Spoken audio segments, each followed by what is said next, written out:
കൊക്കെല്ലാം പറന്നു പോയി പുഞ്ചക്കണ്ടം തന്നിലിരുന്ന് കൊത്തിട്ടും പറക്കിട്ടും തിന്നുന്ന കൊക്കെ തികതയാതിലൊരു തവിട്ടുകൊക്ക വെള്ളക്കൊക്ക അതിലൂടെ നമുക്കിപ്പോ പോകണം വലിയൊരു മരത്തിന്മേൽ വലിയൊരു മരത്തിന്റെ ചെറിയൊരു ശാഖയിൽ വലുപ്പത്തിൽ കൂടും വെച്ചിരിക്കും കൊക്കെ തികതേ.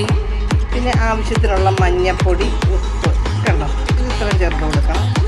ഇതുണ്ടോ, ഞാൻ കുറച്ച് കാന്താരി മുളകും ചെറിയ ഉള്ളിയും കറിവേപ്പിലയും കൂടെ ചതച്ച് ചേർക്കണം. ഈ കാന്താരിയും ചെറിയ ഉള്ളിയും കൂടെ ചതച്ച് ചേർക്കുമ്പോഴേ ഒരു ഇച്ചിരി സവാള അരിഞ്ഞിട്ടുണ്ട്. അതിന് നല്ല ആ എരിവ് അത്യാവശ്യം പിടിക്കുകയും ചെയ്യും. കാന്താരിയുടെ തേങ്ങ ചതച്ച് ചേർക്കുമ്പോഴത്തേനെക്കാട്ടും നല്ലപോലെ കഷ്ണത്തേലും ഒരു ചെറിയ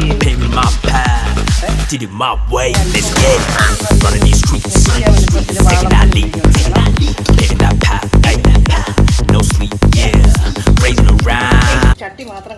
പുളിവെള്ളം എല്ലാം ചേർത്തല്ലോ. ഇനി തേങ്ങ അരച്ചതാണ്. ജീരകം, ചെറിയ ഉള്ളി,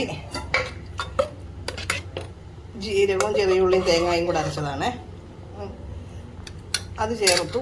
നേരത്തെ കഷ്ണമെല്ലാം ഉപ്പെല്ലാം ചേർത്ത് വേവിച്ചതാണ്. കാന്താരി മുളക് ഇച്ചിരി കുറച്ച് തേങ്ങയും ഉള്ളിയും ചെറിയ ചുമന്ന മുളകും ഒക്കെ ചേർത്ത് കടുക് വറുത്താണ്. കണ്ടോ, ഇങ്ങനെതാ നല്ല അസ്ത്രം റെഡി ആയിട്ടുണ്ട്. അങ്ങനെ തിരുവാതിര സ്പെഷ്യൽ അസ്ത്രമാണ് ഇന്ന്. ഇത് കണ്ടോ,